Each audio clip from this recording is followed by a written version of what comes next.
UPI payment బాగా అలవాటైపోయిందా? ప్రతి చిన్న పేమెంట్ కు యాప్స్ వాడిస్తున్నారా? అయితే జరభద్రం. సైబర్ నేరగాలు ఎట్నుంచి మీ అకౌంట్ను ఖాళీ చేస్తారో తెలియదు. ఆట నుంచి టీ స్టాల్ వరకు అన్ని చోట్ల స్కాన్ చేయడం కూడా అంత సురక్షితం కాదు. రాజస్థాన్ ముఠా ఒకటి యూపీఐ పేమెంట్లతోనే 4 కోట్ల రూపాయలు కొల్లగొట్టారు. పెరుగుతున్న సాంకేతికతతో పాటు సైబర్ నేరాలు పెరిగిపోతున్నాయి. ఉదయం నిద్రలేచింది మొదలు రాత్రి వరకు నిత్యం ప్రతి చోట పదుల సంఖ్యలో యూపీఐ కోడ్లు స్కాన్ చేసి పేమెంట్ చేయడం మనకు అలవాటైపోయింది. అవి పేమెంట్ మాత్రం వాళ్ళకిచ్చే ప్రమాదాన్ని మనకు తెస్తున్నాయి. హైదరాబాద్లో అలాంటి నేరాలు వరుసగా జరుగుతూనే ఉన్నాయి. సైబర్ నేరగాలు డబ్బు కాజేసేందుకు కొత్త మార్గాలు వెతుకుతున్నారు. లేటెస్ట్ గా యూపీఐ పేమెంట్స్ ద్వారా 4 కోట్లు కొల్లగొట్టిన అంతర్రాష్ట్ర కేటుగాలను హైదరాబాద్ పోలీసులు అరెస్ట్ చేశారు. వీరంతా హైదరాబాద్ లో ముఠాగా ఏర్పడి కోట్లు కాజేస్తున్నారు. నిందితుల నుంచి 1,72,00,000 నగదు, 50 లక్షల విలువైన ఎలక్ట్రానిక్ వస్తువులు స్వాధీనం చేసుకున్నారు పోలీసులు. శంషాబాద్ సీసీఎస్, కేపీహెచ్పీ, మాదాపూర్, నార్సింగి పోలీసులు జాయింట్ ఆపరేషన్ నిర్వహించి నిందితులను పట్టుకున్నారు.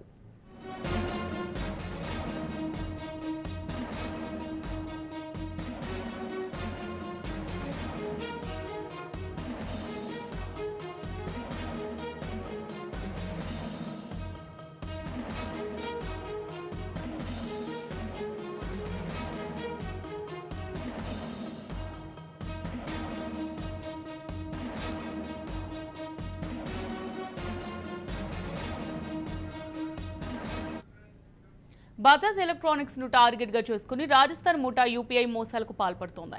3 కమిషనరేట్లతో పాటు తెలంగాణ వ్యాప్తంగా సుమారు 4 కోట్ల రూపాయల యూపీఐ మోసాలకు పాల్పడింది. బజాజ్ ఎలక్ట్రానిక్స్ ఫిర్యాదు మేరకు ప్రత్యేక టీం ఏర్పాటు చేసి దర్యాప్తు చేపట్టారు పోలీసులు. మోసం చేయడానికి ముందు ముఠా సభ్యులు కస్టమర్లుగా ఎలక్ట్రానిక్ షోరూంలకు వెళ్లారు. వస్తువులు కొనుగోలు చేశాక యూపీఐ ద్వారా చెల్లింపులు చేస్తారు. యూపీఐ ద్వారా చెల్లింపులు చేయడానికి క్యూఆర్ కోడ్ రాజస్థాన్ సెక్షన్లకు పంపుతారు. వస్తువులు డెలివరీ అయ్యాక పొరపాటున తప్పుడు ట్రాన్సాక్షన్ చేస్తున్నామంటూ బ్యాంకును ఆశ్రయిస్తున్నారు. బ్యాంక్ ఆదేశాలతో చార్జ్ బ్యాంక్ ఆప్షన్ ద్వారా తిరిగి డబ్బు పొందుతుంది ముఠా.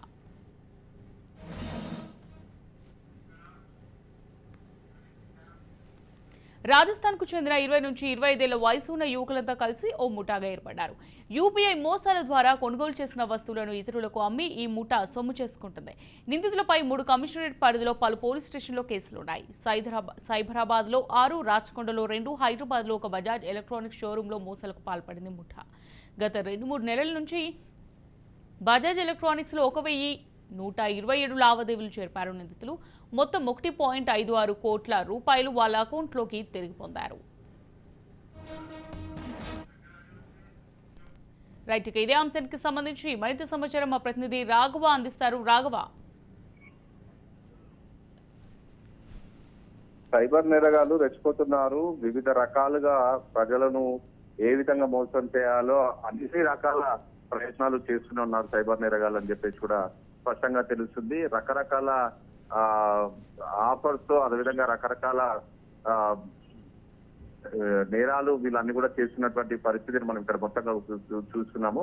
ఇప్పటికే చాలా రకాల ఆఫర్ల పేర్లతో వివిధ రకాలుగా మీకు ₹1,00,000 వచ్చాయి, 5 లక్షలు మీరు ప్రైజ్ పొందారని చెప్పేసి కూడా వాళ్ళ నంబర్లను తీసుకొని మోసం చేసినటువంటి ఘటనలు మనం ఎన్నో చూస్తాం. వాళ్ళ దగ్గర ఉన్నటువంటి డబ్బులని కూడా డ్రా చేసినటువంటి పరిస్థితులను మనం చూస్తాం. తాజాగా మనం చూసుకున్నట్లయితే కొత్త రకమైనటువంటి మోసం, క్యూఆర్ కోడ్ అదేవిధంగా స్కానింగ్ సంబంధించినటువంటి దాని వివరాలన్నీ కూడా తీసుకొని బజాజ్ ఎలక్ట్రానిక్ లో పెద్ద మొత్తంలో సైబర్ నేరగాలు చీటింగ్ చేస్తారని చెప్పేసి కూడా హైదరాబాద్ పోలీస్ కమిషనరేట్ కి, సైబరాబాద్ పోలీస్ కమిషనరేట్ కి, అదేవిధంగా రాచకొండ 3 కమిషనరేట్లకు కూడా చాలా ఫిర్యాదు అందడం జరిగింది. బజాజ్ కంపెనీ నుంచి బజాజ్ ఎలక్ట్రానిక్స్ లోకి వెళ్లి వివిధ రకాల వస్తువులను తీసుకొని ఈఎంఐ సిస్టమ్ ద్వారా తమకు పేమెంట్ చేస్తామని చెప్పేసి కూడా వాళ్ళ దగ్గర ఉన్నటువంటి క్యూఆర్ కోడ్ ని తీసుకొని వాళ్ళు నేరుగా రాజస్థాన్ లో ఉన్నటువంటి తమ ముఠా సభ్యులకు పంపించి రాజస్థాన్ ద్వారా ఇక్కడ వాళ్ళు పేమెంట్ చేయడం జరుగుతుంది. తర్వాత అక్కడ ఎవరైతే ఇక్కడ ఉన్నటువంటి బజాజ్ ఎలక్ట్రానిక్స్ లో ఉన్నటువంటి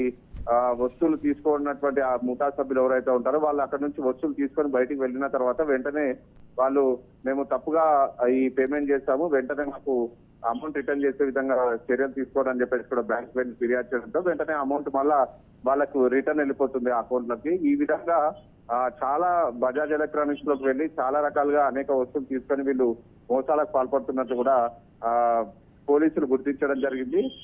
4-5 బృందాలుగా ఏర్పడినటువంటి సైబర్ కి సంబంధించినటువంటి టీం వీళ్ళు ఎక్కడున్నారో గుర్తించి రాజస్థాన్ కి సంబంధించినటువంటి ముఠా సభ్యులు ఎవరైతే ఉన్నారో వాళ్ళందరినీ కూడా అదుపులోకి తీసుకొని విచారించగా పూర్తి స్థాయిలో దీనికి సంబంధించినటువంటి వివరాలు అన్నింటినీ కూడా బయటికి రావడం జరిగింది. మొత్తంగా కూడా 25 నుంచి 30 లోపల ఏజ్ ఉన్నటువంటి గ్రూప్ కి సంబంధించిన వాళ్ళు కొంతమంది ఇక్కడ టీమ్ గా ఏర్పడి ఈ విధంగా సైబర్ నేరాలకు పాల్పడుతున్నారని చెప్పేసి కూడా స్పష్టంగా గుర్తించడం జరిగింది. వీరి దగ్గర నుంచి దాదాపు కోట్ల రూపాయల నగదు అదేవిధంగా వస్తువులను కూడా పోలీసులు స్వాధీనం అయితే చేసుకోవడం జరిగింది. సైబర్ నేరస్తుల పట్ల ఎప్పటికప్పుడు అప్రమత్తంగా ఉండాలని చెప్పేసి కూడా పోలీసులు ఎన్ని రకాల సూచనలు చేసినప్పటికీ కూడా వివిధ రకాల రూపాల్లో కూడా వాళ్ళు అమాయక ప్రజల్ని మోసం చేస్తున్నారు. రోజుకి రోజు లక్షల్లో పోగొట్టుకున్నటువంటి పరిస్థితి బాధితులు పోలీస్ స్టేషన్ల చుట్టూ సైబర్ క్రైమ్ పోలీస్ స్టేషన్ల చుట్టూ తిరుగుతున్నటువంటి ఇన్సిడెంట్ అన్ని కూడా మనం చూస్తున్నాము. ఇప్పటికైనా అపరిచిత వ్యక్తులు కానీ అదేవిధంగా QR కోడ్ అదేవిధంగా ఎవరైనా గిఫ్ట్ వచ్చిందని చెప్పేసి ఫోన్ కాల్స్ ద్వారా మీకు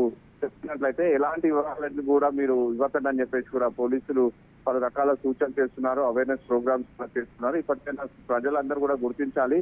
ఎవరు కూడా ఉచితంగా ఏ వస్తువులు ఇవ్వరు, ఎవరు కూడా ప్రైజ్ మనీ అనేది కూడా మీకు ఫోన్ చేసి డీటెయిల్స్ ఇవ్వమని ఫోన్ నంబర్ ఇవ్వాలని చెప్పేసి కూడా ఆధార్ కార్డు పిన్ నంబర్ ఇవ్వమని చెప్పేసి కూడా ఎవరు కూడా కోరరు. కాబట్టి ప్రతి ఒక్కరు అప్రమత్తంగా ఉండాలని చెప్పేసి కూడా పోలీసులు ప్రస్తుతం అయితే ప్రజలకు సూచిస్తున్నటువంటి పరిస్థితి మనం ఇక్కడ చూస్తున్నాము. Right, thank you for the updates Raghava.